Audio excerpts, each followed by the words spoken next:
one bromeliad for visual today, but two! Jacqueline, that's a pineapple. No! I mean, it is, but it's not.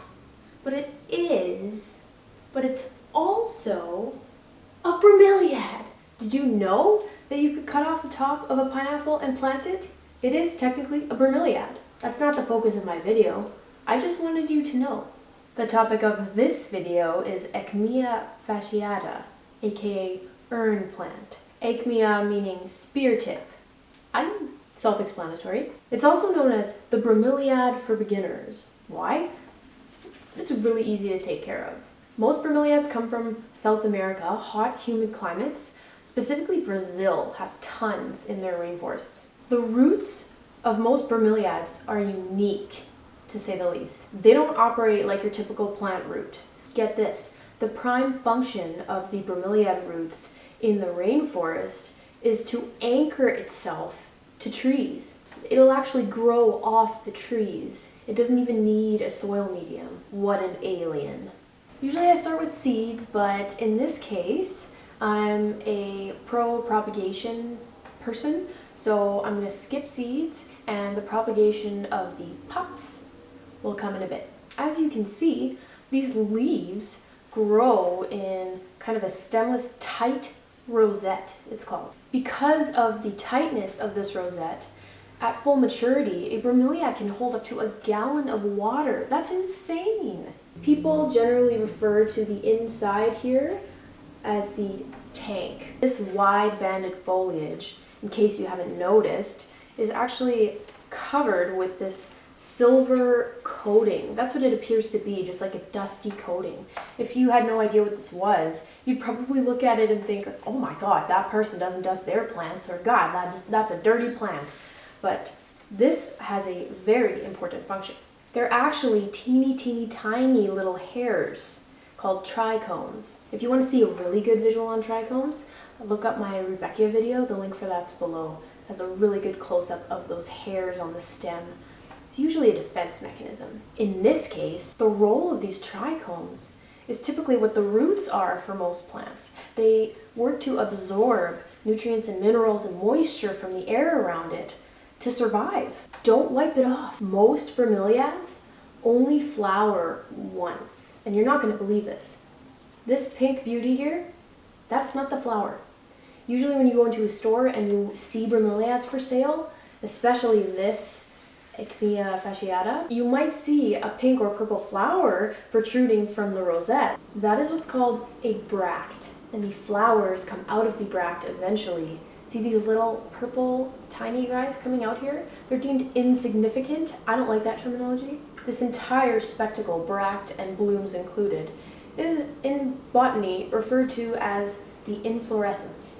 And the growth habit of this stem bract flower is technically considered a reverse rosette. Let's talk about water. Although it's nice to keep whatever soil medium you have slightly moist, for the most part, you don't want to water in the soil. I'm a firm believer with this bromeliad that you want to keep the water in its tank.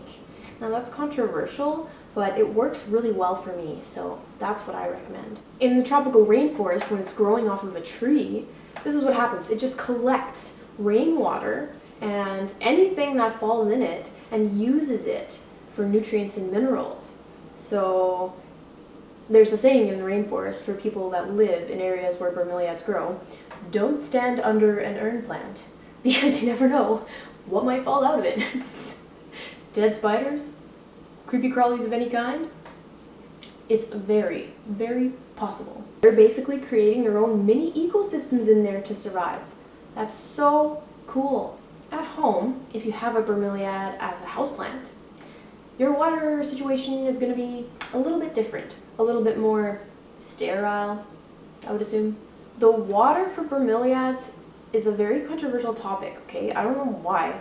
Some people claim that softened water is really bad for the plant because it adds sodium in.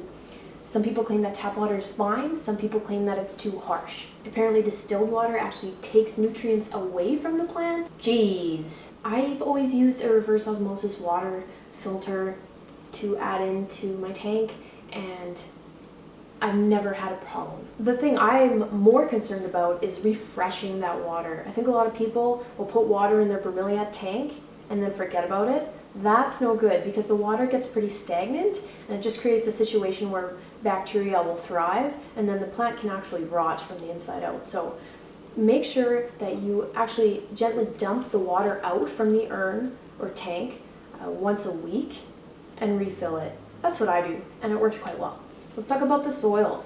So if you buy a bromeliad from a garden center, likely it will be potted in a pretty small pot, about 6 inches in diameter, and it'll likely be in a cactus mix, something super porous and well draining, because it really doesn't take anything from the soil. It's just anchoring itself somewhere. You'll also want the same kind of soil for your bromeliad babies. Stay tuned.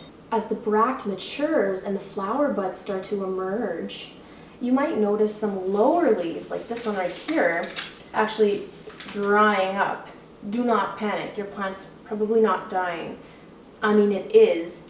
Let me explain. The bromeliad is highly intelligent, like all plants, and it recognizes that it's coming to the end of its life cycle. It's shedding things it thinks it doesn't need. Right around this same time, the plant will likely start producing little pups or clones of itself down here at the base of your rosette. The mama plant knows, my time to go.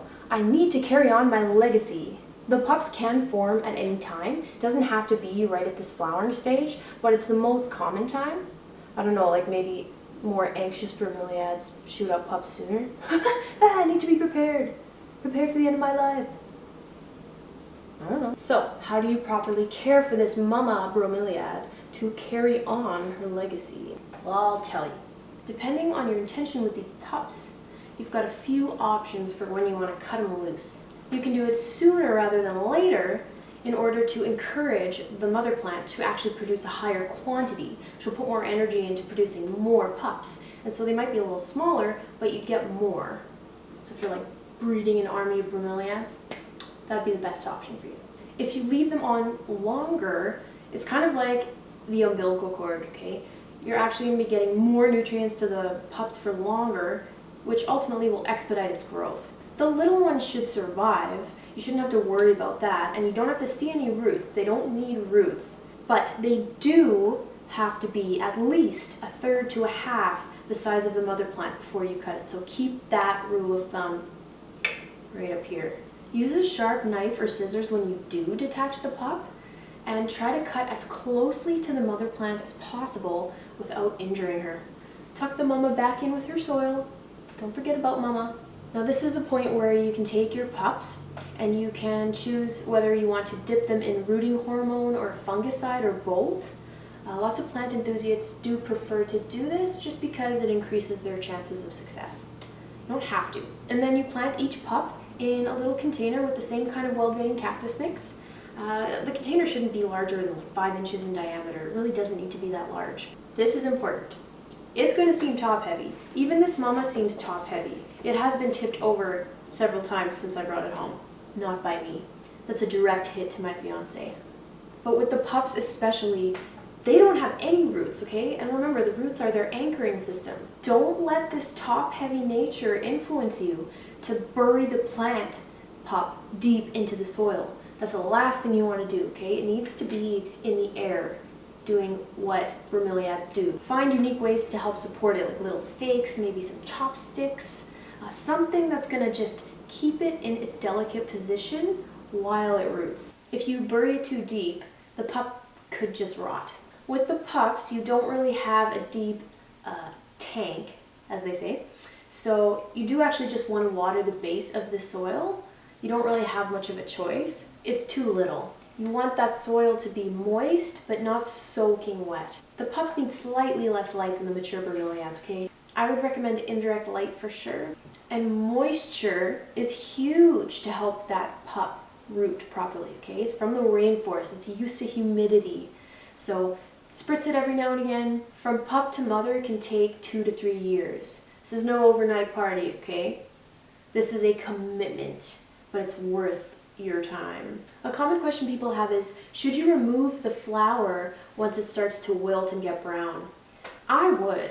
Because my intention would be to keep the plant alive, keep the foliage. I'm actually a huge fan of this foliage. It's quite beautiful if you ask me. And then also I might be further encouraging the plant to produce more pups. That's what I would do. I would try to remove the entire inflorescence if you are going to go that way.